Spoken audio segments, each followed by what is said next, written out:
Recent absences by Senators Feinstein and Fetterman and recent freezes at the podium by Kentucky Senator Mitch McConnell have caused some to question the procedure for how vacancies or even temporary absences are handled on the federal and state levels. Just yesterday, Senator McConnell appeared to freeze while answering media questions in Covington about whether he would run for re-election in 2026. A similar situation unfolded at the U.S. Capitol on July 26th. But if a vacancy happens, how is it handled? In 2021, Kentucky's Republican-controlled legislature spearheaded a change that allows the party with the Senate vacancy to give the governor 3 replacement options. The bill gives the governor 21 days to make the selection from those 3 options. Before the change, the governor would have the sole power to fill that seat. Every state legislature is at least keeping an eye on how can we design the laws such that it makes sure our party keeps its people in office. Dr. Matthew Howell of Eastern Kentucky University says on a state level, vacancies are not handled by appointments, instead through special elections, such as House District 93, which has been vacant since Democratic Representative Lamine Swann passed in May. A special election is set to take place in November. Dr. Howell says absences are less regulated. There are state constitutions that have provisions where you can remove someone from office if they're not doing their job.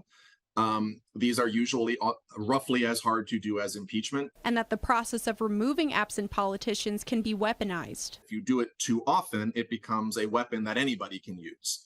Right? We're going to expel someone because we don't like how often they're coming to work. Well, next time around, it's being used against someone you like. Dr. Howell says behind the scenes, staff can help politicians to continue to serve their constituents, even if a temporary absence is needed. A lot of these people don't necessarily need to step down because the part of the job that they actually have to do, they're capable of doing.